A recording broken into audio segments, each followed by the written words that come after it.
श्री स्वामी समर्थ. जय जय स्वामी समर्थ. नमस्कार स्वामी भक्तांनो, आज आहे शनिवार आणि शनिवार हा दिवस शनिदेवांना समर्पित आहे. हिंदू धर्मातील नवग्रहापैकी एक आणि न्यायाचे कर्माची देवता मानले जाणारे शनिदेव, सूर्यदेव आणि छाया यांचे पुत्र असलेल्या शनीला कर्मफळदाता म्हटले जाते. जो मानवाला त्याच्या कर्मानुसार शुभ अशुभ फळ देतात. ते निळ्या व काळ्या रंगाचे असून कावळ्यावर स्वार असतात आणि शनिवारी त्यांची विशेष पूजा केली जाते. म्हणून प्रिय भक्तांनो, आज आम्ही तुम्हाला न्यायाचे देव शनी महाराज यांना प्रसन्न करणारा चमत्कारिक मंत्र सांगणार आहे. या मंत्राचा 108 वेळा जप किंवा श्रवण केल्याने शनी दोषापासून मुक्ती मिळते व व्यक्तीवरती शनिदेवाची कृपा कायम राहते. असे म्हटले जाते की ज्या व्यक्तीला शनिदेवाचा आशीर्वाद मिळतो त्याला कधीच कशाचीच कमतरता भासत नाही आणि जीवनातील सर्व कष्ट दुःख दूर होतात. आज आम्ही तुम्हाला शनिदेवाचा चमत्कारिक व प्रभावी मंत्र सांगणार आहे. या मंत्राचा जप संपूर्ण 108 वेळा किंवा 1008 वेळा ऐकावा. भक्तांनो, हा मंत्र पुढील प्रमाणे आहे.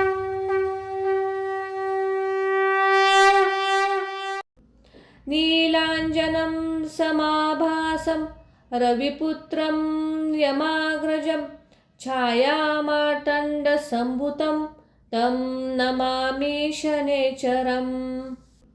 नीलांजनं समाभासं रविपुत्रं यमाग्रजं छायामार्तण्डसम्भुतं तं नमामि शनैश्चरम्. नीलांजनं समाभासं रविपुत्रं यमाग्रजं छायामार्तण्डसम्भुतं तं नमामि शनैश्चरम्. नीलांजनं समाभासं रविपुत्रं यमाग्रजं छायामार्तण्डसम्भुतं तं नमामि शनैश्चरम्. नीलांजनं समाभासं रविपुत्रं यमाग्रजं छायामार्तण्डसम्भुतं तं नमामि शनैश्चरम्. नीलांजनं समाभासं रविपुत्रं यमाग्रजं छायामार्तण्डसम्भुतं तं नमामि शनैश्चरम्. नीलांजनं समाभासं रविपुत्रं यमाग्रजं छायामार्तण्डसम्भुतं तं नमामि शनैश्चरम्.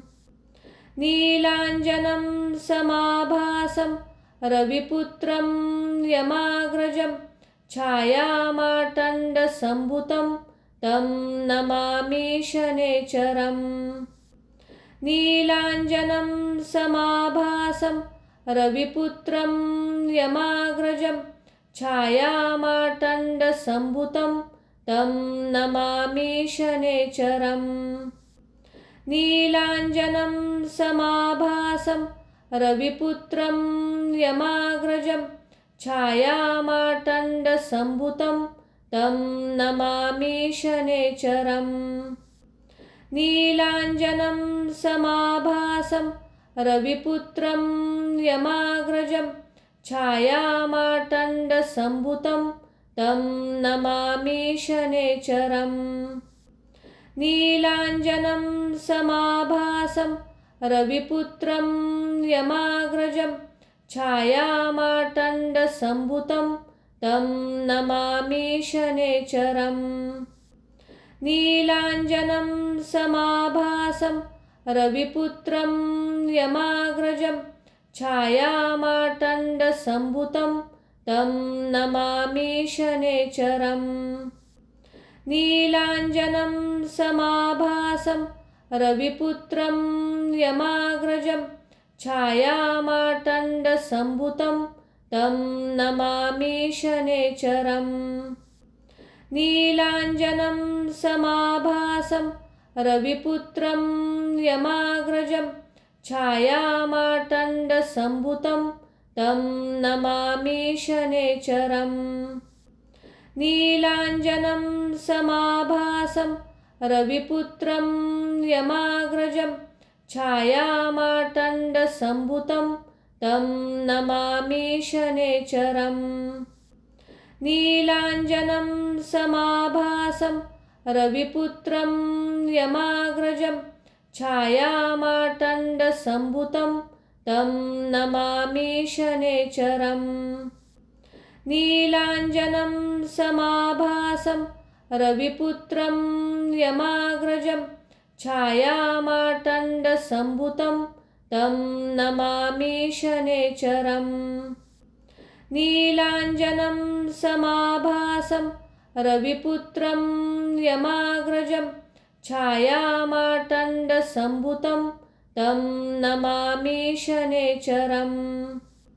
नीलाञ्जनं समाभासं रविपुत्रं यमाग्रजं छायामार्तण्डसम्भुतं तं नमामि शनैश्चरम्।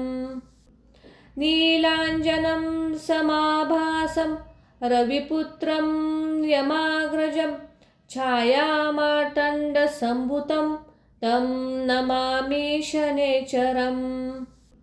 नीलाञ्जनं समाभासं रविपुत्रं यमाग्रजं छायामार्तण्डसम्भुतं तं नमामि शनैश्चरम्। नीलाञ्जनं समाभासं रविपुत्रं यमाग्रजं छायामार्तण्डसम्भुतं तं नमामि शनैश्चरम्। नीलाञ्जनं समाभासं रविपुत्रं यमाग्रजं छायामार्तण्डसम्भुतं तं नमामि शनैश्चरम्। नीलाञ्जनं समाभासं रविपुत्रं यमाग्रजं छायामार्तण्डसम्भुतं तं नमामि शनैश्चरम्। नीलाञ्जनं समाभासं रविपुत्रं यमाग्रजं छायामार्तण्डसम्भुतं तं नमामि शनैश्चरम्। नीलाञ्जनं समाभासं रविपुत्रं यमाग्रजं छायामार्तण्डसम्भुतं तं नमामि शनैश्चरम्। नीलाञ्जनं समाभासं रविपुत्रं यमाग्रजं छायामार्तण्डसम्भुतं तं नमामि शनैश्चरम्। नीलाञ्जनं समाभासं रविपुत्रं यमाग्रजं छायामार्तण्डसम्भुतं तं नमामि शनैश्चरम्। नीलाञ्जनं समाभासं रविपुत्रं यमाग्रजं छायामार्तण्डसम्भुतं तं नमामि शनैश्चरम्। नीलाञ्जनं समाभासं रविपुत्रं यमाग्रजं छायामार्तण्डसम्भुतं तं नमामि शनैश्चरम्। नीलाञ्जनं समाभासं रविपुत्रं यमाग्रजं छायामार्तण्डसम्भुतं तं नमामि शनैश्चरम्। नीलाञ्जनं समाभासं रविपुत्रं यमाग्रजं छायामार्तण्डसम्भुतं तं नमामि शनैश्चरम्। नीलाञ्जनं समाभासं रविपुत्रं यमाग्रजं छायामार्तण्डसम्भुतं तं नमामि शनैश्चरम्। नीलाञ्जनं समाभासं रविपुत्रं यमाग्रजं छायामार्तण्डसम्भुतं तं नमामि शनैश्चरम्। नीलाञ्जनं समाभासं रविपुत्रं यमाग्रजं छायामार्तण्डसम्भुतं तं नमामि शनैश्चरम्। नीलाञ्जनं समाभासं रविपुत्रं यमाग्रजं छायामार्तण्डसम्भूतं तं नमामि शनैश्चरम्। नीलाञ्जनं समाभासं रविपुत्रं यमाग्रजं छायामार्तण्डसम्भूतं तं नमामि शनैश्चरम्। नीलाञ्जनं समाभासं रविपुत्रं यमाग्रजं छायामार्तण्डसम्भूतं तं नमामि शनैश्चरम्। नीलाञ्जनं समाभासं रविपुत्रं यमाग्रजं छायामार्तण्डसम्भूतं तं नमामि शनैश्चरम्। नीलाञ्जनं समाभासं रविपुत्रं यमाग्रजं छायामार्तण्डसम्भूतं तं नमामि शनैश्चरम्। नीलाञ्जनं समाभासं रविपुत्रं यमाग्रजं छायामार्तण्डसम्भूतं तं नमामि शनैश्चरम्। नीलाञ्जनं समाभासं रविपुत्रं यमाग्रजं छायामार्तण्डसम्भूतं तं नमामि शनैश्चरम्। नीलाञ्जनं समाभासं रविपुत्रं यमाग्रजं छायामार्तण्डसम्भूतं तं नमामि शनैश्चरम्। नीलाञ्जनं समाभासं रविपुत्रं यमाग्रजं छायामार्तण्डसम्भूतं तं नमामि शनैश्चरम्। नीलाञ्जनं समाभासं रविपुत्रं यमाग्रजं छायामार्तण्डसम्भूतं तं नमामि शनैश्चरम्। नीलाञ्जनं समाभासं रविपुत्रं यमाग्रजं छायामार्तण्डसम्भूतं तं नमामि शनैश्चरम्। नीलाञ्जनं समाभासं रविपुत्रं यमाग्रजं छायामार्तण्डसम्भूतं तं नमामि शनैश्चरम्। नीलाञ्जनं समाभासं रविपुत्रं यमाग्रजं छायामार्तण्डसम्भूतं तं नमामि शनैश्चरम्। नीलाञ्जनं समाभासं रविपुत्रं यमाग्रजं छायामार्तण्डसम्भूतं तं नमामि शनैश्चरम्। नीलाञ्जनं समाभासं रविपुत्रं यमाग्रजं छायामार्तण्डसम्भूतं तं नमामि शनैश्चरम्। नीलाञ्जनं समाभासं रविपुत्रं यमाग्रजं छायामार्तण्डसम्भूतं तं नमामि शनैश्चरम्।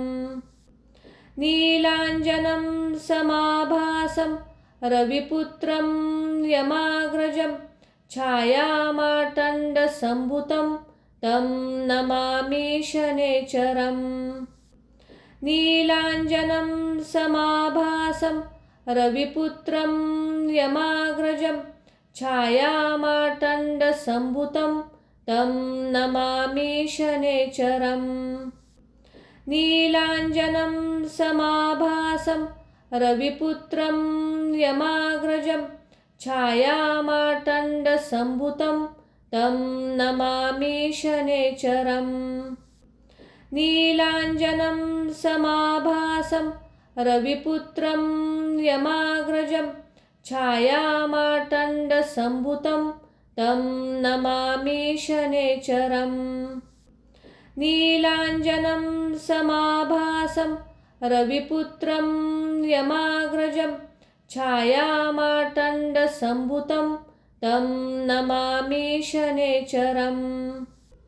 नीलाञ्जनं समाभासं रविपुत्रं यमाग्रजं छायामार्तण्डसम्भुतं तं नमामि शनेश्वरम्।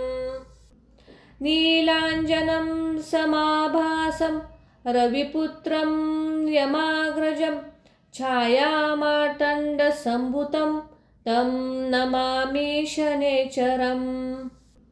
नीलाञ्जनं समाभासं रविपुत्रं यमाग्रजं छायामार्तण्डसम्भुतं तं नमामि शनेश्वरम्।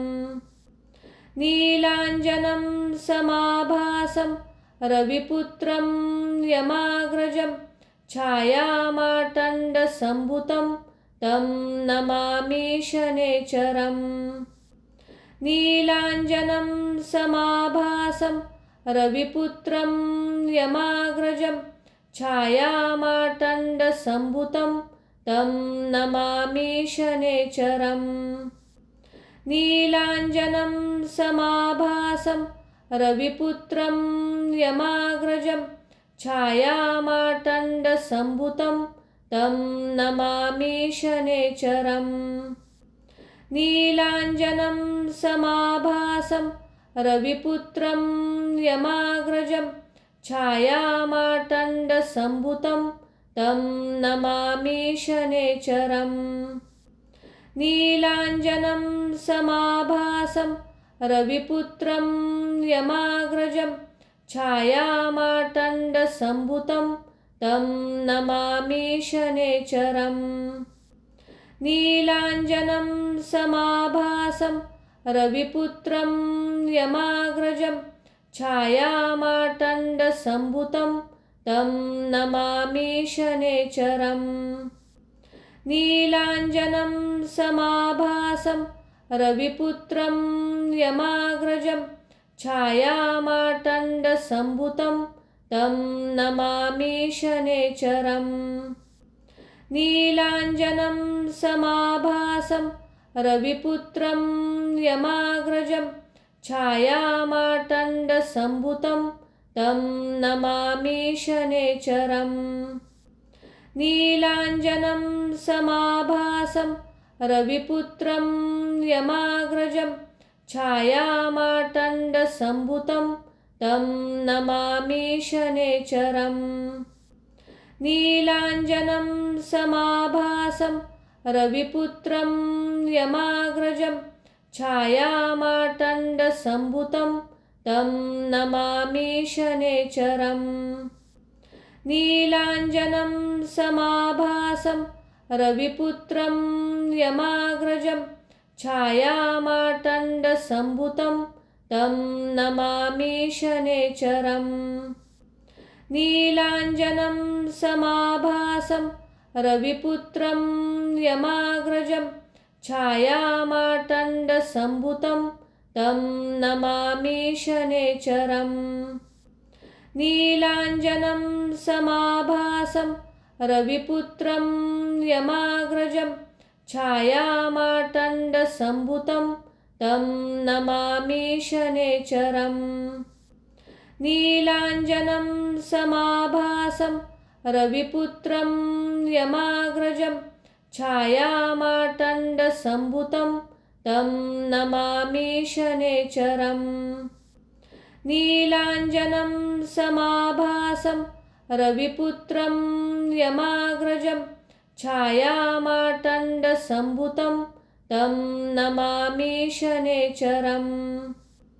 नीलाञ्जनं समाभासं रविपुत्रं यमाग्रजं छायामार्तण्डसम्भुतं तं नमामि शनेश्वरम्।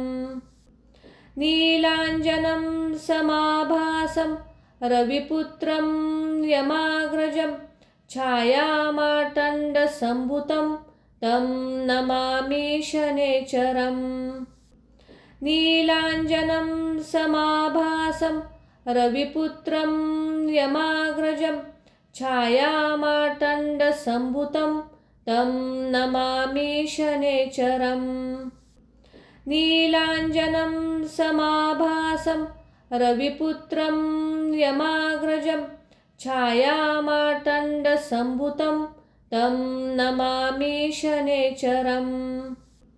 नीलाञ्जनं समाभासं रविपुत्रं यमाग्रजं छायामार्तण्डसम्भुतं तं नमामि शनेचरम्।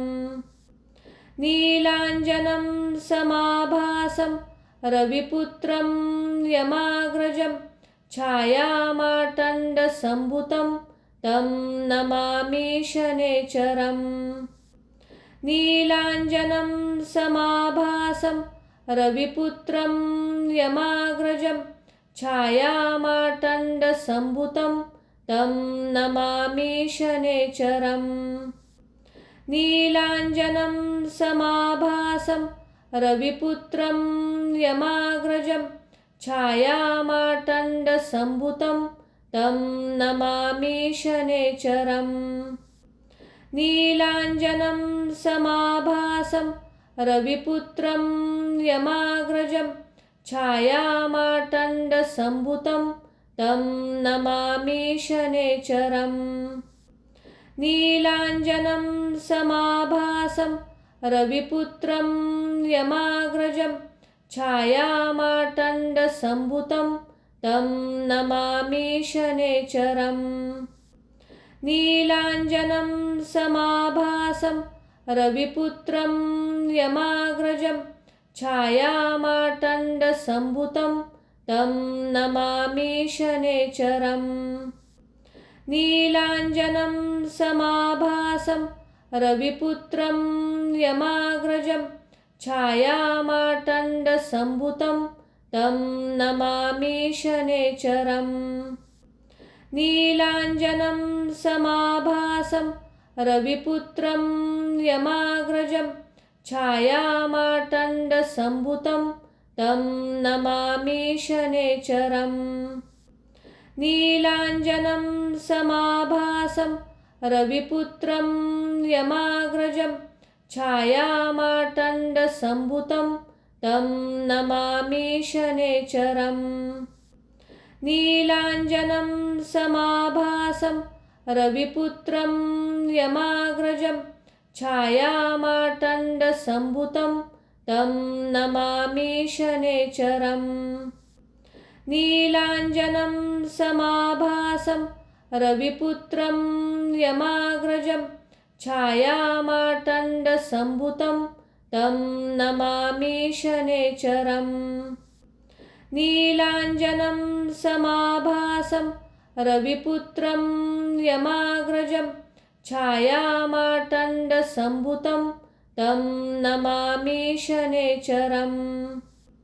नीलाञ्जनं समाभासं रविपुत्रं यमाग्रजं छायामार्तण्डसम्भुतं तं नमामि शनेचरम्।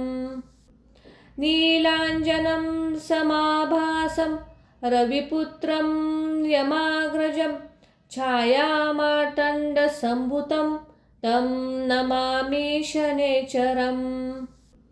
नीलाञ्जनं समाभासं रविपुत्रं यमाग्रजं छायामार्तण्डसम्भुतं तं नमामि शनेचरम्।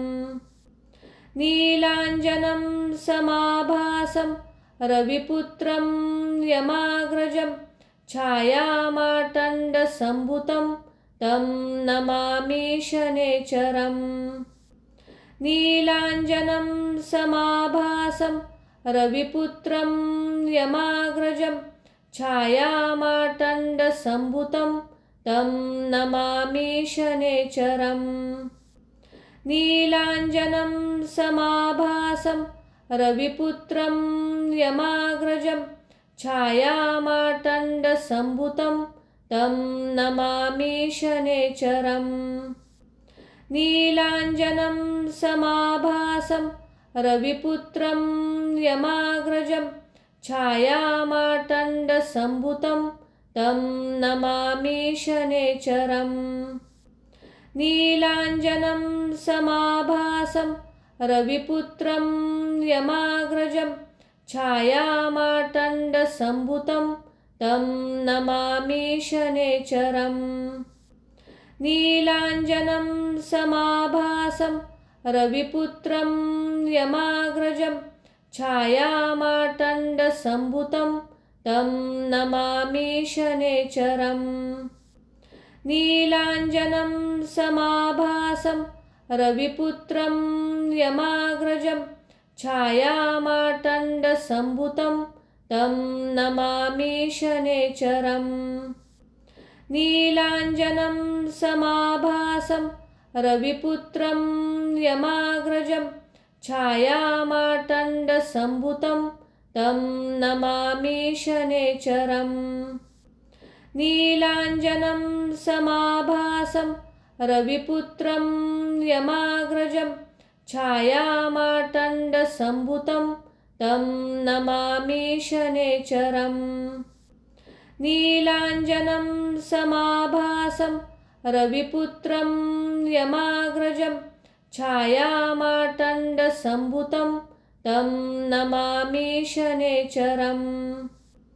नीलाञ्जनं समाभासं रविपुत्रं यमाग्रजं छायामार्तण्डसम्भुतं तं नमामि शनैश्चरम्। नीलाञ्जनं समाभासं रविपुत्रं यमाग्रजं छायामार्तण्डसम्भुतं तं नमामि शनैश्चरम्। नीलाञ्जनं समाभासं रविपुत्रं यमाग्रजं छायामार्तण्डसम्भुतं तं नमामि शनैश्चरम्। नीलाञ्जनं समाभासं रविपुत्रं यमाग्रजं छायामार्तण्डसम्भुतं तं नमामि शनैश्चरम्। नीलाञ्जनं समाभासं रविपुत्रं यमाग्रजं छायामार्तण्डसम्भुतं तं नमामि शनैश्चरम्। नीलाञ्जनं समाभासं रविपुत्रं यमाग्रजं छायामार्तण्डसम्भुतं तं नमामि शनैश्चरम्। नीलाञ्जनं समाभासं रविपुत्रं यमाग्रजं छायामार्तण्डसम्भुतं तं नमामि शनैश्चरम्। नीलाञ्जनं समाभासं रविपुत्रं यमाग्रजं छायामार्तण्डसम्भुतं तं नमामि शनैश्चरम्। नीलाञ्जनं समाभासं रविपुत्रं यमाग्रजं छायामार्तण्डसम्भुतं तं नमामि शनैश्चरम्। नीलाञ्जनं समाभासं रविपुत्रं यमाग्रजं छायामार्तण्डसम्भुतं तं नमामि शनैश्चरम्। नीलाञ्जनं समाभासं रविपुत्रं यमाग्रजं छायामार्तण्डसम्भुतं तं नमामि शनैश्चरम्। नीलाञ्जनं समाभासं रविपुत्रं यमाग्रजं छायामार्तण्डसम्भुतं तं नमामि शनैश्चरम्। नीलाञ्जनं समाभासं रविपुत्रं यमाग्रजं छायामार्तण्डसम्भुतं तं नमामि शनैश्चरम्। नीलाञ्जनं समाभासं रविपुत्रं यमाग्रजं छायामार्तण्डसम्भुतं तं नमामि शनैश्चरम्। नीलाञ्जनं समाभासं रविपुत्रं यमाग्रजं छायामार्तण्डसम्भुतं तं नमामि शनैश्चरम्। नीलाञ्जनं समाभासं रविपुत्रं यमाग्रजं छायामार्तण्डसम्भुतं तं नमामि शनैश्चरम्। नीलाञ्जनं समाभासं रविपुत्रं यमाग्रजं छायामार्तण्डसम्भूतं तं नमामि शनैश्चरम्। नीलाञ्जनं समाभासं रविपुत्रं यमाग्रजं छायामार्तण्डसम्भूतं तं नमामि शनैश्चरम्। नीलाञ्जनं समाभासं रविपुत्रं यमाग्रजं छायामार्तण्डसम्भूतं तं नमामि शनैश्चरम्। नीलाञ्जनं समाभासं रविपुत्रं यमाग्रजं छायामार्तण्डसम्भूतं तं नमामि शनैश्चरम्। नीलाञ्जनं समाभासं रविपुत्रं यमाग्रजं छायामार्तण्डसम्भूतं तं नमामि शनैश्चरम्। नीलाञ्जनं समाभासं रविपुत्रं यमाग्रजं छायामार्तण्डसम्भूतं तं नमामि शनैश्चरम्। नीलाञ्जनं समाभासं रविपुत्रं यमाग्रजं छायामार्तण्डसम्भूतं तं नमामि शनैश्चरम्।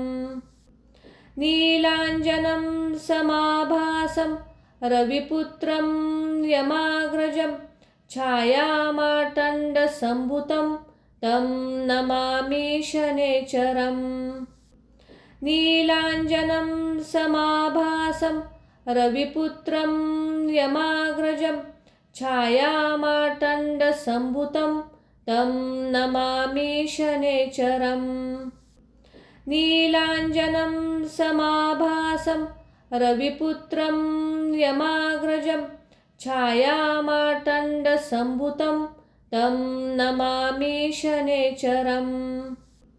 नीलाञ्जनं समाभासं रविपुत्रं यमाग्रजं छायामार्तण्डसम्भूतं तं नमामि शनैश्चरम्। नीलाञ्जनं समाभासं रविपुत्रं यमाग्रजं छायामार्तण्डसम्भूतं तं नमामि शनैश्चरम्। नीलाञ्जनं समाभासं रविपुत्रं यमाग्रजं छायामार्तण्डसम्भूतं तं नमामि शनैश्चरम्।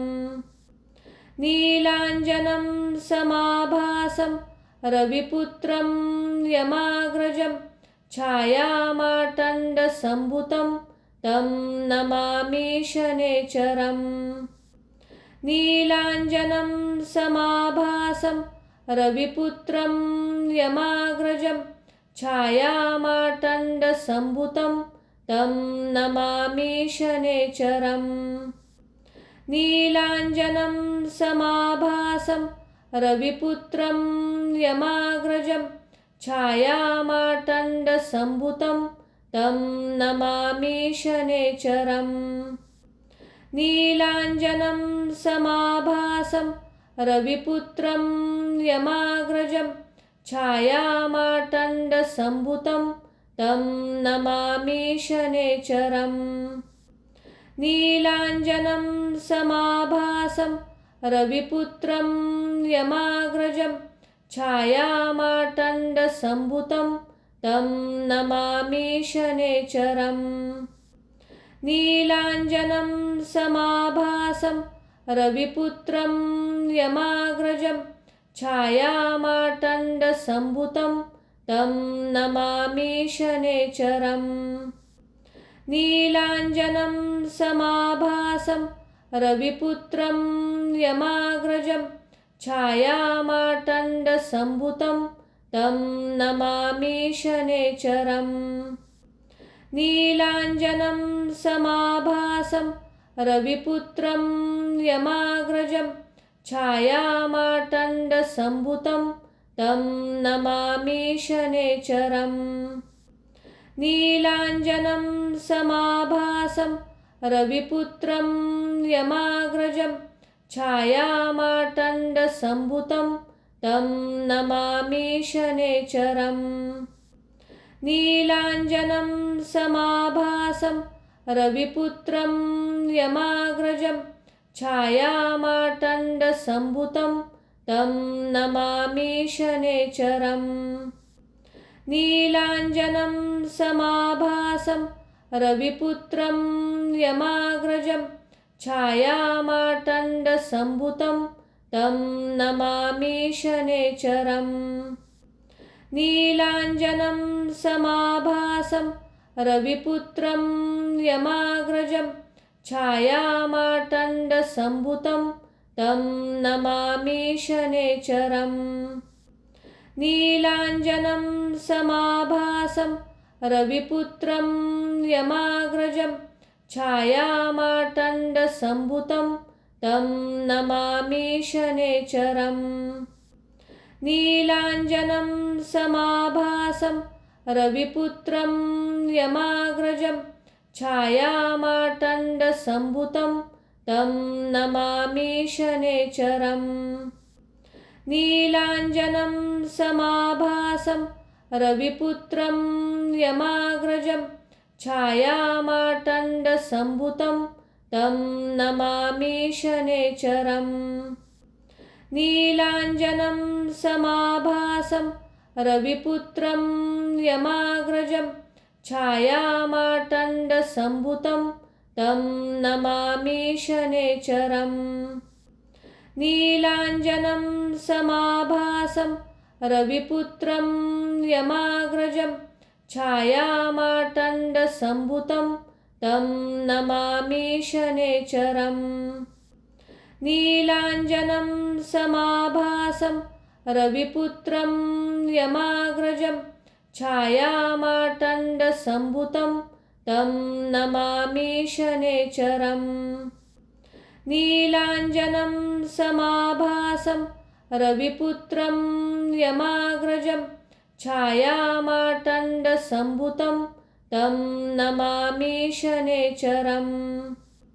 नीलाञ्जनं समाभासं रविपुत्रं यमाग्रजं छायामार्तण्डसम्भुतं तं नमामि शनैश्चरम्।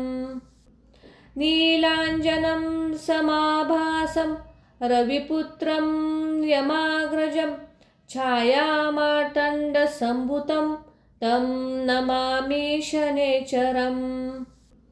नीलाञ्जनं समाभासं रविपुत्रं यमाग्रजं छायामार्तण्डसम्भुतं तं नमामि शनैश्चरम्। नीलाञ्जनं समाभासं रविपुत्रं यमाग्रजं छायामार्तण्डसम्भुतं तं नमामि शनैश्चरम्। नीलाञ्जनं समाभासं रविपुत्रं यमाग्रजं छायामार्तण्डसम्भुतं तं नमामि शनैश्चरम्।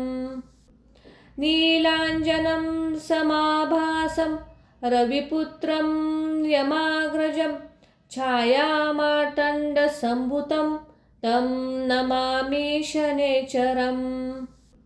नीलाञ्जनं समाभासं रविपुत्रं यमाग्रजं छायामार्तण्डसम्भुतं तं नमामि शनैश्चरम्।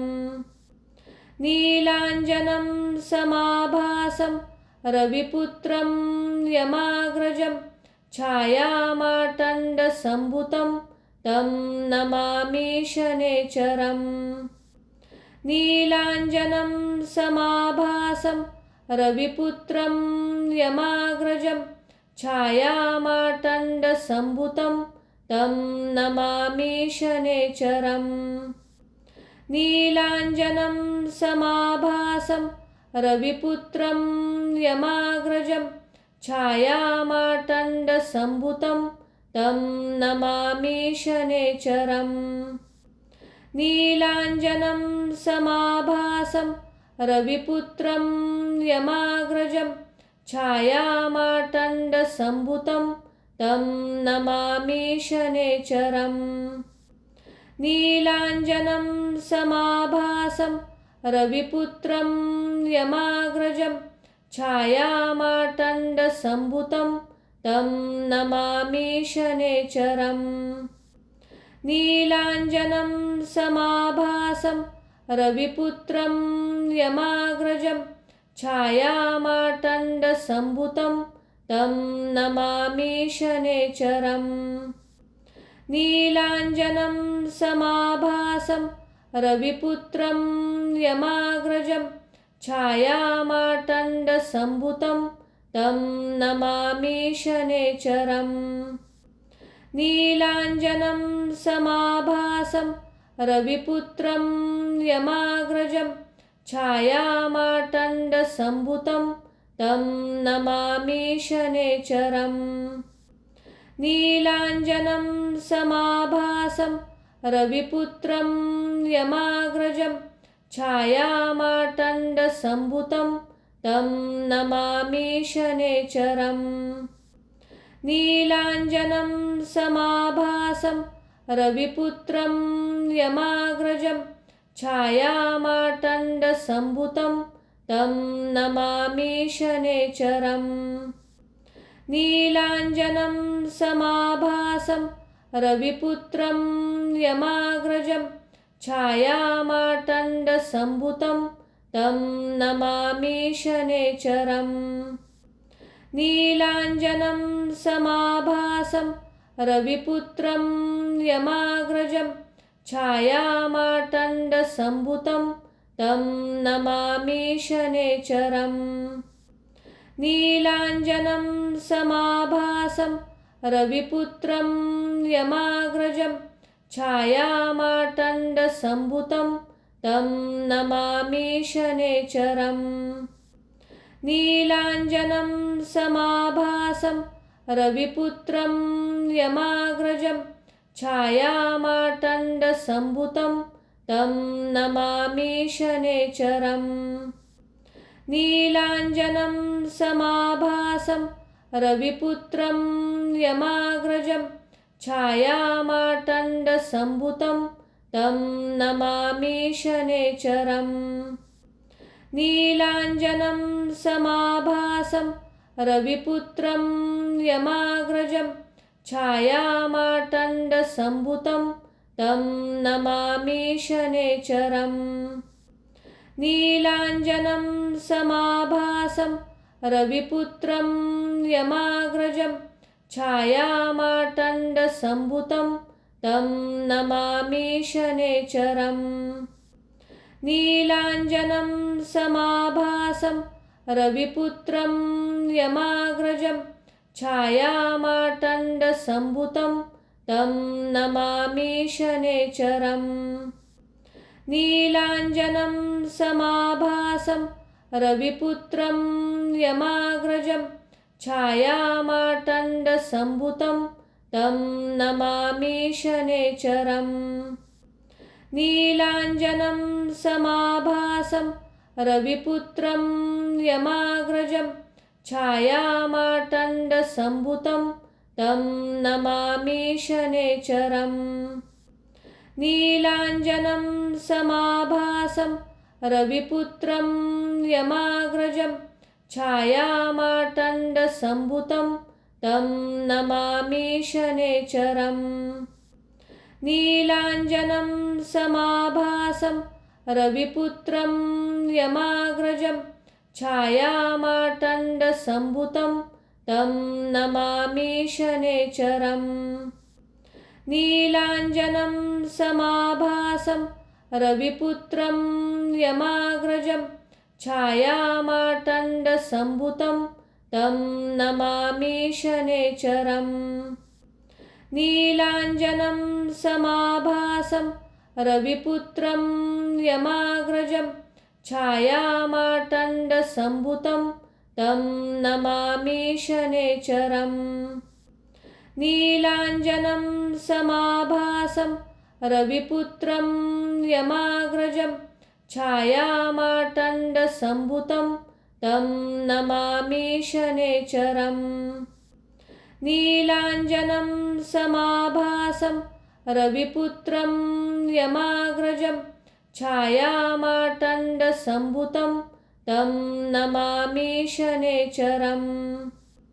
नीलाञ्जनं समाभासं रविपुत्रं यमाग्रजं छायामार्तण्डसम्भुतं तं नमामि शनैश्चरम्।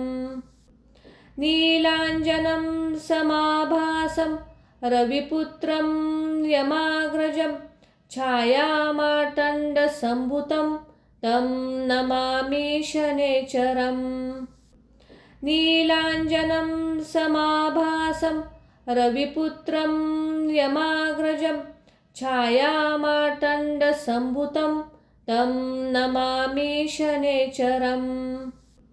नीलाञ्जनं समाभासं रविपुत्रं यमाग्रजं छायामार्तण्डसम्भुतं तं नमामि शनैश्चरम्। नीलाञ्जनं समाभासं रविपुत्रं यमाग्रजं छायामार्तण्डसम्भुतं तं नमामि शनैश्चरम्। नीलाञ्जनं समाभासं रविपुत्रं यमाग्रजं छायामार्तण्डसम्भुतं तं नमामि शनैश्चरम्। नीलाञ्जनं समाभासं रविपुत्रं यमाग्रजं छायामार्तण्डसम्भुतं तं नमामि शनैश्चरम्। नीलाञ्जनं समाभासं रविपुत्रं यमाग्रजं छायामार्तण्डसम्भुतं तं नमामि शनैश्चरम्।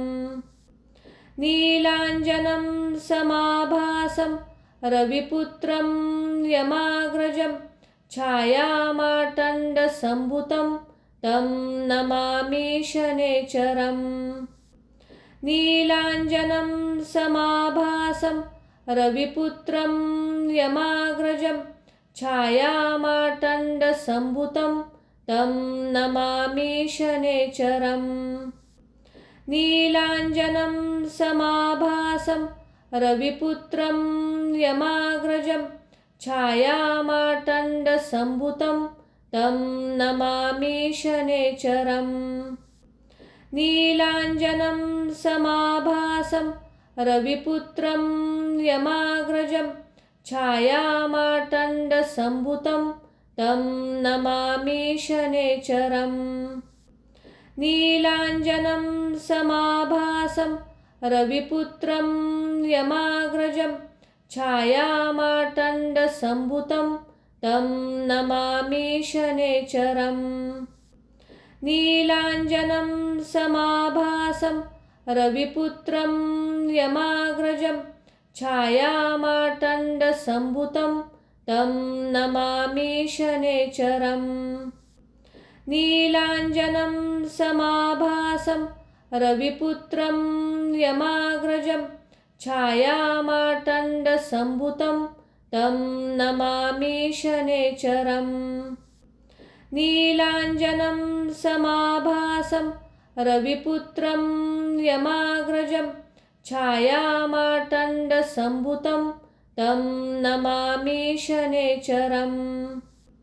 नीलाञ्जनं समाभासं रविपुत्रं यमाग्रजं छायामार्तण्डसम्भुतं तं नमामि शनैश्चरम्।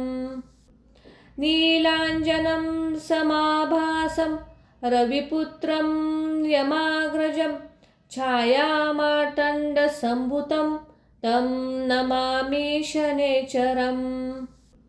नीलाञ्जनं समाभासं रविपुत्रं यमाग्रजं छायामार्तण्डसम्भुतं तं नमामि शनैश्चरम्।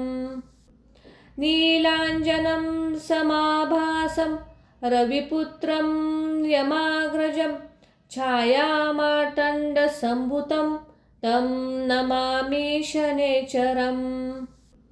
नीलाञ्जनं समाभासं रविपुत्रं यमाग्रजं छायामार्तण्डसम्भूतं तं नमामि शनैश्चरम् नीलाञ्जनं समाभासं रविपुत्रं यमाग्रजं छायामार्तण्डसम्भूतं तं नमामि शनैश्चरम् नीलाञ्जनं समाभासं रविपुत्रं यमाग्रजं छायामार्तण्डसम्भूतं तं नमामि शनैश्चरम् नीलाञ्जनं समाभासं रविपुत्रं यमाग्रजं छायामार्तण्डसम्भूतं तं नमामि शनैश्चरम् नीलाञ्जनं समाभासं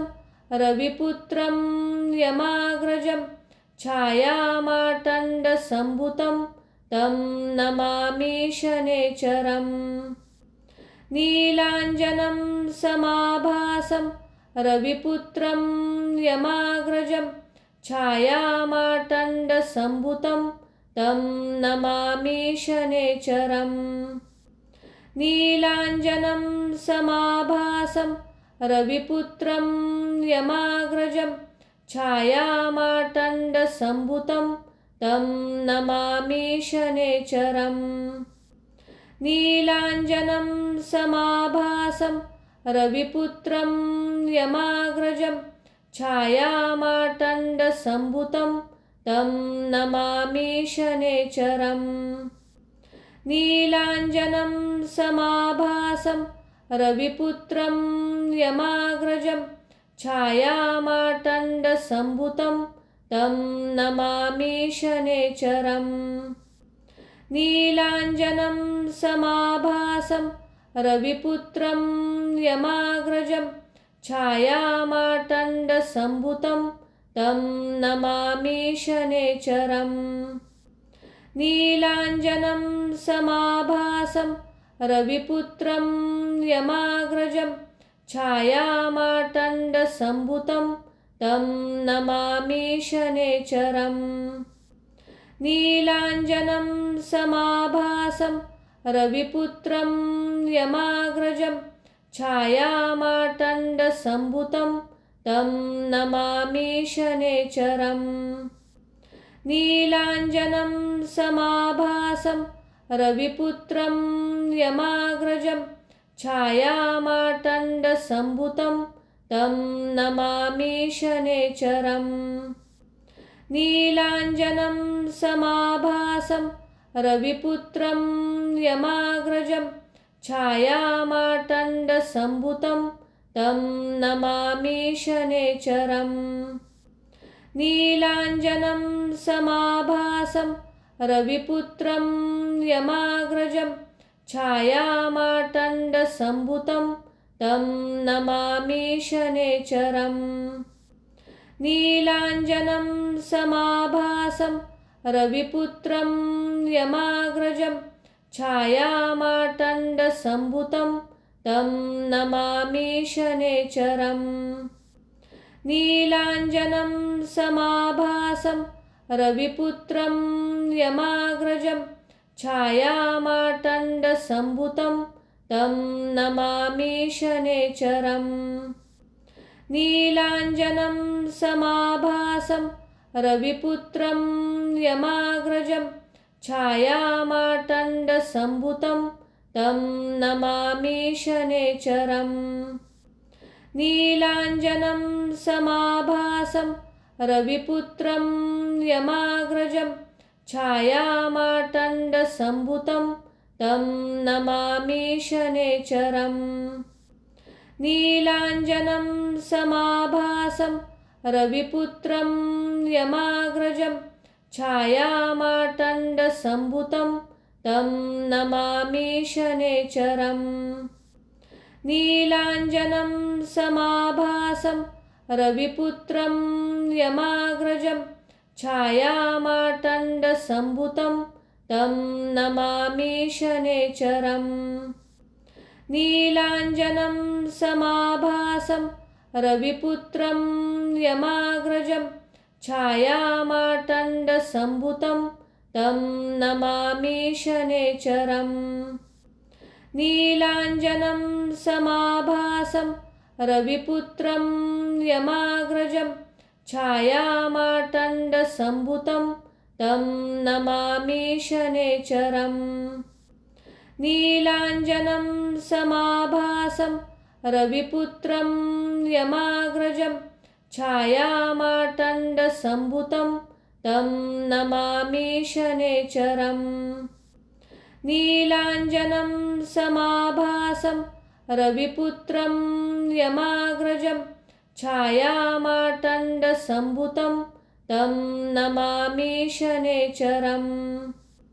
नीलाञ्जनं समाभासं रविपुत्रं यमाग्रजं छायामार्तण्डसम्भुतं तं नमामि शनैश्चरम्। नीलाञ्जनं समाभासं रविपुत्रं यमाग्रजं छायामार्तण्डसम्भुतं तं नमामि शनैश्चरम्। नीलाञ्जनं समाभासं रविपुत्रं यमाग्रजं छायामार्तण्डसम्भुतं तं नमामि शनैश्चरम्। नीलाञ्जनं समाभासं रविपुत्रं यमाग्रजं छायामार्तण्डसम्भुतं तं नमामि शनैश्चरम्। नीलाञ्जनं समाभासं रविपुत्रं यमाग्रजं छायामार्तण्डसम्भुतं तं नमामि शनैश्चरम्। नीलाञ्जनं समाभासं रविपुत्रं यमाग्रजं छायामार्तण्डसम्भुतं तं नमामि शनैश्चरम्। नीलाञ्जनं समाभासं रविपुत्रं यमाग्रजं छायामार्तण्डसम्भुतं तं नमामि शनैश्चरम्। नीलाञ्जनं समाभासं रविपुत्रं यमाग्रजं छायामार्तण्डसम्भुतं तं नमामि शनैश्चरम्। नीलाञ्जनं समाभासं रविपुत्रं यमाग्रजं छायामार्तण्डसम्भुतं तं नमामि शनैश्चरम्। नीलाञ्जनं समाभासं रविपुत्रं यमाग्रजं छायामार्तण्डसम्भुतं तं नमामि शनैश्चरम्। नीलाञ्जनं समाभासं रविपुत्रं यमाग्रजं छायामार्तण्डसम्भुतं तं नमामि शनैश्चरम्। नीलाञ्जनं समाभासं रविपुत्रं यमाग्रजं छायामार्तण्डसम्भुतं तं नमामि शनैश्चरम्। नीलाञ्जनं समाभासं रविपुत्रं यमाग्रजं छायामार्तण्डसम्भुतं तं नमामि शनैश्चरम्। नीलाञ्जनं समाभासं रविपुत्रं यमाग्रजं छायामार्तण्डसम्भुतं तं नमामि शनैश्चरम्। नीलाञ्जनं समाभासं रविपुत्रं यमाग्रजं छायामार्तण्डसम्भुतं तं नमामि शनैश्चरम्। नीलाञ्जनं समाभासं रविपुत्रं यमाग्रजं छायामार्तण्डसम्भुतं तं नमामि शनैश्चरम्। नीलाञ्जनं समाभासं रविपुत्रं यमाग्रजं छायामार्तण्डसम्भुतं तं नमामि शनैश्चरम्। नीलाञ्जनं समाभासं रविपुत्रं यमाग्रजं छायामार्तण्डसम्भुतं तं नमामि शनेचरम्। नीलाञ्जनं समाभासं रविपुत्रं यमाग्रजं छायामार्तण्डसम्भुतं तं नमामि शनेचरम्। नीलाञ्जनं समाभासं रविपुत्रं यमाग्रजं छायामार्तण्डसम्भुतं तं नमामि शनेचरम्। नीलाञ्जनं समाभासं रविपुत्रं यमाग्रजं छायामार्तण्डसम्भुतं तं नमामि शनेचरम्। नीलाञ्जनं समाभासं रविपुत्रं यमाग्रजं छायामार्तण्डसम्भुतं तं नमामि शनेचरम्। नीलाञ्जनं समाभासं रविपुत्रं यमाग्रजं छायामार्तण्डसम्भुतं तं नमामि शनेचरम्। नीलाञ्जनं समाभासं रविपुत्रं यमाग्रजं छायामार्तण्डसम्भुतं तं नमामि शनेचरम्।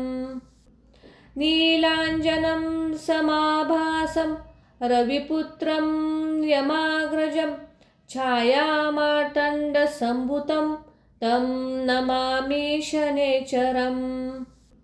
नीलाञ्जनं समाभासं रविपुत्रं यमाग्रजं छायामार्तण्डसम्भुतं तं नमामि शनेचरम्। नीलाञ्जनं समाभासं रविपुत्रं यमाग्रजं छायामार्तण्डसम्भुतं तं नमामि शनेचरम्। नीलाञ्जनं समाभासं रविपुत्रं यमाग्रजं छायामार्तण्डसम्भुतं तं नमामि शनेचरम्। नीलाञ्जनं समाभासं रविपुत्रं यमाग्रजं छायामार्तण्डसम्भुतं तं नमामि शनेचरम्। नीलाञ्जनं समाभासं रविपुत्रं यमाग्रजं छायामार्तण्डसम्भुतं तं नमामि शनेचरम्। नीलाञ्जनं समाभासं रविपुत्रं यमाग्रजं छायामार्तण्डसम्भुतं तं नमामि शनेचरम्। नीलाञ्जनं समाभासं रविपुत्रं यमाग्रजं छायामार्तण्डसम्भुतं तं नमामि शनेचरम्। नीलाञ्जनं समाभासं रविपुत्रं यमाग्रजं छायामार्तण्डसम्भुतं तं नमामि शनेचरम्। नीलाञ्जनं समाभासं रविपुत्रं यमाग्रजं छायामार्तण्डसम्भुतं तं नमामि शनेचरम्।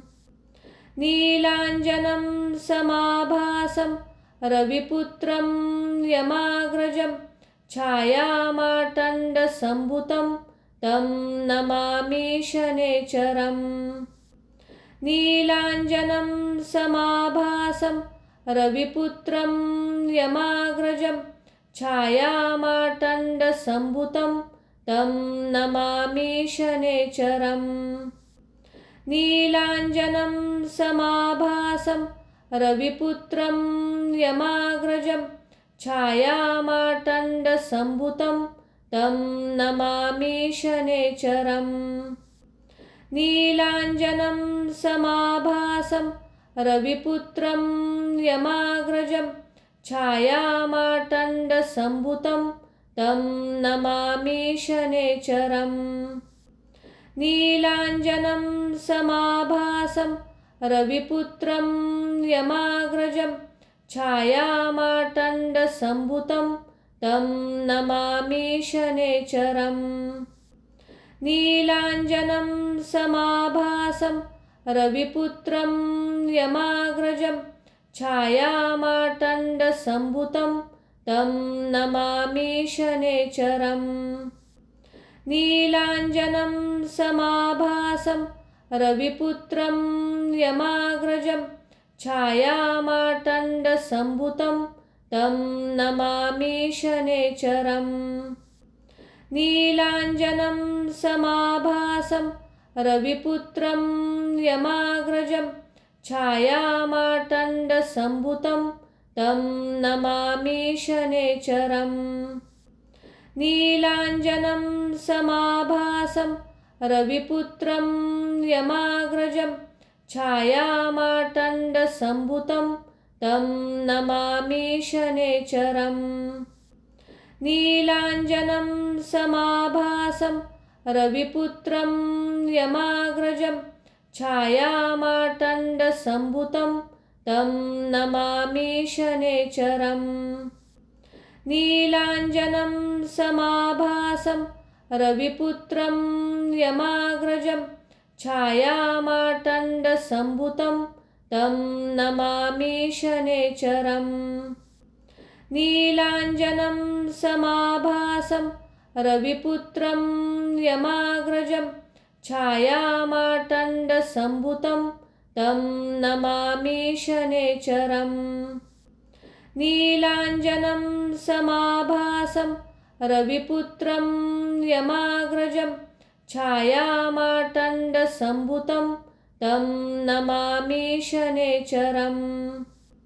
नीलाञ्जनं समाभासं रविपुत्रं यमाग्रजं छायामार्तण्डसम्भुतं तं नमामि शनैश्चरम्।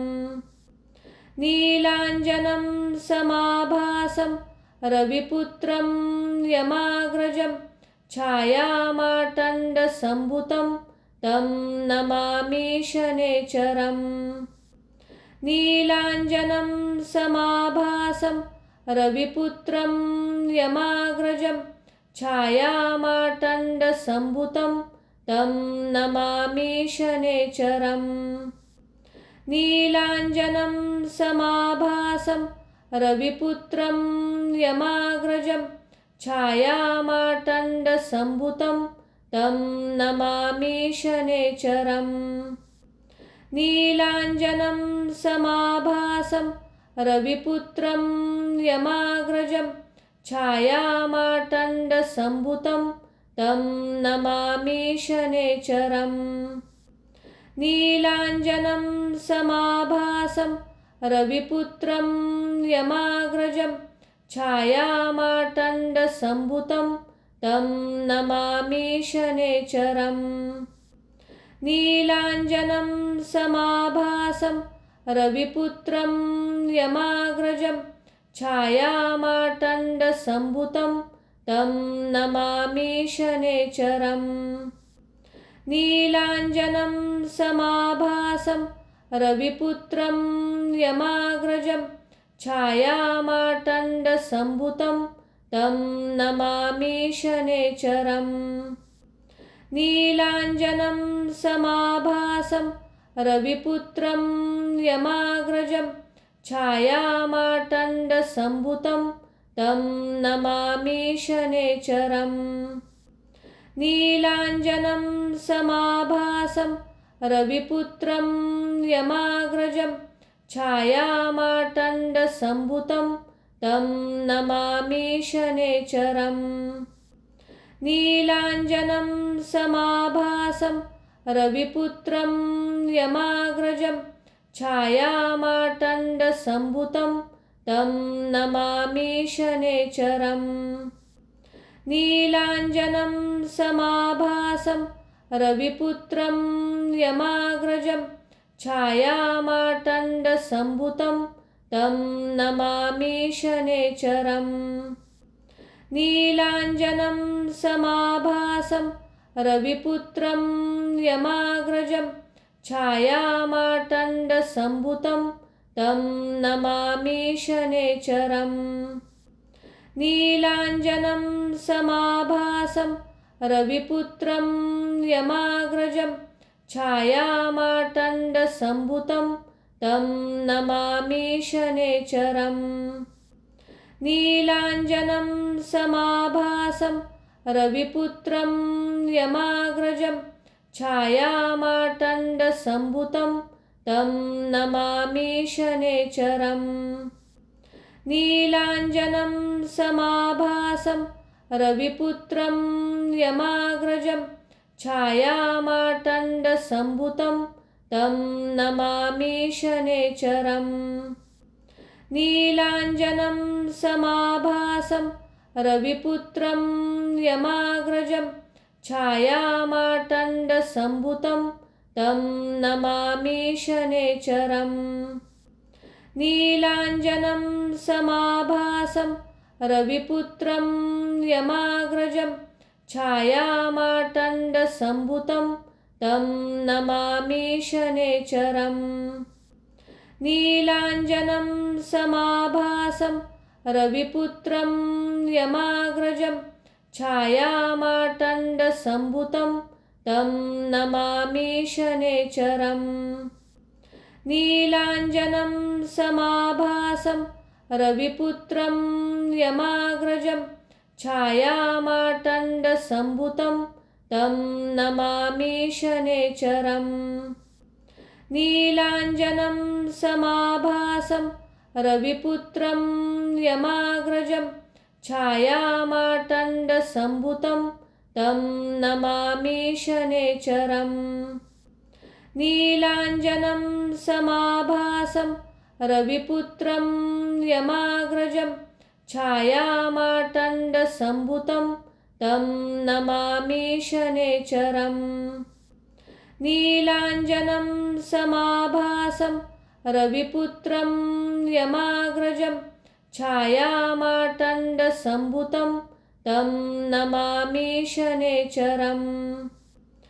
नीलाञ्जनं समाभासं रविपुत्रं यमाग्रजं छायामार्तण्डसम्भूतं तं नमामि शनैश्चरम्। नीलाञ्जनं समाभासं रविपुत्रं यमाग्रजं छायामार्तण्डसम्भूतं तं नमामि शनैश्चरम्। नीलाञ्जनं समाभासं रविपुत्रं यमाग्रजं छायामार्तण्डसम्भूतं तं नमामि शनैश्चरम्। नीलाञ्जनं समाभासं रविपुत्रं यमाग्रजं छायामार्तण्डसम्भूतं तं नमामि शनैश्चरम्। नीलाञ्जनं समाभासं रविपुत्रं यमाग्रजं छायामार्तण्डसम्भूतं तं नमामि शनैश्चरम्। नीलाञ्जनं समाभासं रविपुत्रं यमाग्रजं छायामार्तण्डसम्भूतं तं नमामि शनैश्चरम्। नीलाञ्जनं समाभासं रविपुत्रं यमाग्रजं छायामार्तण्डसम्भूतं तं नमामि शनैश्चरम्। नीलाञ्जनं समाभासं रविपुत्रं यमाग्रजं छायामार्तण्डसम्भूतं तं नमामि शनैश्चरम्। नीलाञ्जनं समाभासं रविपुत्रं यमाग्रजं छायामार्तण्डसम्भूतं तं नमामि शनैश्चरम्। नीलाञ्जनं समाभासं रविपुत्रं यमाग्रजं छायामार्तण्डसम्भूतं तं नमामि शनैश्चरम्।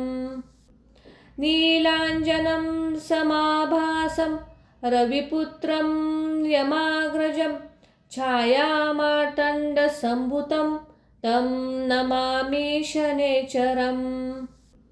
नीलाञ्जनं समाभासं रविपुत्रं यमाग्रजं छायामार्तण्डसम्भूतं तं नमामि शनेचरम्। नीलाञ्जनं समाभासं रविपुत्रं यमाग्रजं छायामार्तण्डसम्भुतं तं नमामि शनेचरम्। नीलाञ्जनं समाभासं रविपुत्रं यमाग्रजं छायामार्तण्डसम्भुतं तं नमामि शनेचरम्।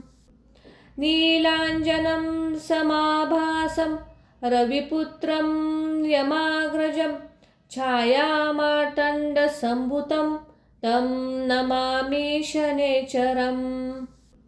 नीलाञ्जनं समाभासं रविपुत्रं यमाग्रजं छायामार्तण्डसम्भुतं तं नमामि शनेचरम्। नीलाञ्जनं समाभासं रविपुत्रं यमाग्रजं छायामार्तण्डसम्भुतं तं नमामि शनेचरम्। नीलाञ्जनं समाभासं रविपुत्रं यमाग्रजं छायामार्तण्डसम्भुतं तं नमामि शनेचरम्। नीलाञ्जनं समाभासं रविपुत्रं यमाग्रजं छायामार्तण्डसम्भुतं तं नमामि शनेचरम्। नीलाञ्जनं समाभासं रविपुत्रं यमाग्रजं छायामार्तण्डसम्भुतं तं नमामि शनेचरम्। नीलाञ्जनं समाभासं रविपुत्रं यमाग्रजं छायामार्तण्डसम्भुतं तं नमामि शनेचरम्। नीलाञ्जनं समाभासं रविपुत्रं यमाग्रजं छायामार्तण्डसम्भुतं तं नमामि शनेचरम्। नीलाञ्जनं समाभासं रविपुत्रं यमाग्रजं छायामार्तण्डसम्भुतं तं नमामि शनेचरम्। नीलाञ्जनं समाभासं रविपुत्रं यमाग्रजं छायामार्तण्डसम्भुतं तं नमामि शनेचरम्। नीलाञ्जनं समाभासं रविपुत्रं यमाग्रजं छायामार्तण्डसम्भुतं तं नमामि शनेचरम्। नीलाञ्जनं समाभासं रविपुत्रं यमाग्रजं छायामार्तण्डसम्भुतं तं नमामि शनेचरम्। नीलाञ्जनं समाभासं रविपुत्रं यमाग्रजं छायामार्तण्डसम्भुतं तं नमामि शनेचरम्। नीलाञ्जनं समाभासं रविपुत्रं यमाग्रजं छायामार्तण्डसम्भुतं तं नमामि शनेचरम्। नीलाञ्जनं समाभासं रविपुत्रं यमाग्रजं छायामार्तण्डसम्भुतं तं नमामि शनेचरम्। नीलाञ्जनं समाभासं रविपुत्रं यमाग्रजं छायामार्तण्डसम्भुतं तं नमामि शनेचरम्। नीलाञ्जनं समाभासं रविपुत्रं यमाग्रजं छायामार्तण्डसम्भुतं तं नमामि शनेचरम्। नीलाञ्जनं समाभासं रविपुत्रं यमाग्रजं छायामार्तण्डसम्भुतं तं नमामि शनेचरम्। नीलाञ्जनं समाभासं रविपुत्रं यमाग्रजं छायामार्तण्डसम्भुतं तं नमामि शनेचरम्। नीलाञ्जनं समाभासं रविपुत्रं यमाग्रजं छायामार्तण्डसम्भूतं तं नमामि शनैश्चरम्।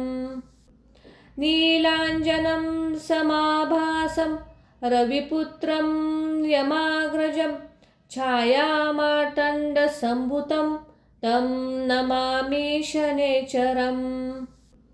नीलाञ्जनं समाभासं रविपुत्रं यमाग्रजं छायामार्तण्डसम्भूतं तं नमामि शनैश्चरम्।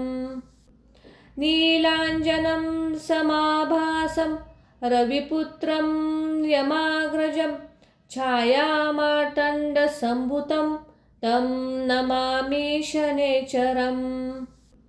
नीलाञ्जनं समाभासं रविपुत्रं यमाग्रजं छायामार्तण्डसम्भूतं तं नमामि शनैश्चरम्। नीलाञ्जनं समाभासं रविपुत्रं यमाग्रजं छायामार्तण्डसम्भूतं तं नमामि शनैश्चरम्। नीलाञ्जनं समाभासं रविपुत्रं यमाग्रजं छायामार्तण्डसम्भूतं तं नमामि शनैश्चरम्। नीलाञ्जनं समाभासं रविपुत्रं यमाग्रजं छायामार्तण्डसम्भूतं तं नमामि शनैश्चरम्। नीलाञ्जनं समाभासं रविपुत्रं यमाग्रजं छायामार्तण्डसम्भूतं तं नमामि शनैश्चरम्। नीलाञ्जनं समाभासं रविपुत्रं यमाग्रजं छायामार्तण्डसम्भूतं तं नमामि शनैश्चरम्।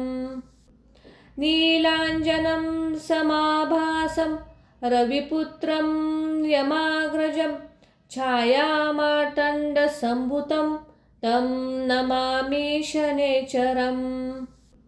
नीलाञ्जनं समाभासं रविपुत्रं यमाग्रजं छायामार्तण्डसम्भूतं तं नमामि शनैश्चरम्। नीलाञ्जनं समाभासं रविपुत्रं यमाग्रजं छायामार्तण्डसम्भूतं तं नमामि शनैश्चरम्। नीलाञ्जनं समाभासं रविपुत्रं यमाग्रजं छायामार्तण्डसम्भूतं तं नमामि शनैश्चरम्। नीलाञ्जनं समाभासं रविपुत्रं यमाग्रजं छायामार्तण्डसम्भूतं तं नमामि शनैश्चरम्। नीलाञ्जनं समाभासं रविपुत्रं यमाग्रजं छायामार्तण्डसम्भूतं तं नमामि शनैश्चरम्। नीलाञ्जनं समाभासं रविपुत्रं यमाग्रजं छायामार्तण्डसम्भूतं तं नमामि शनैश्चरम्।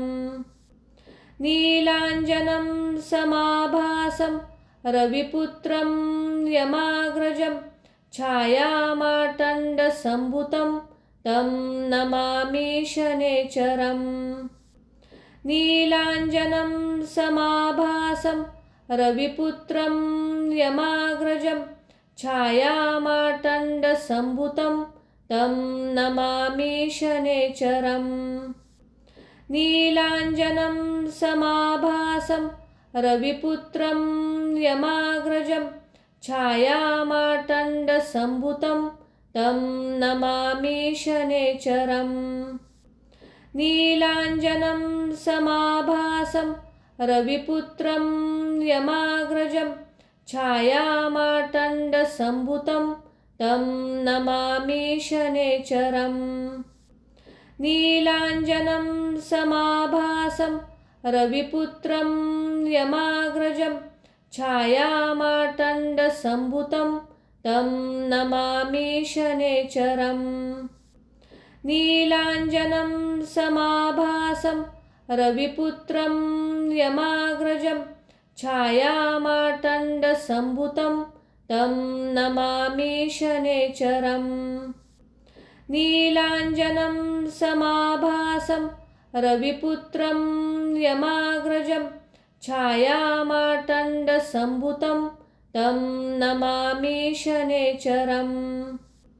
नीलाञ्जनं समाभासं रविपुत्रं यमाग्रजं छायामार्तण्डसम्भूतं तं नमामि शनैश्चरम्।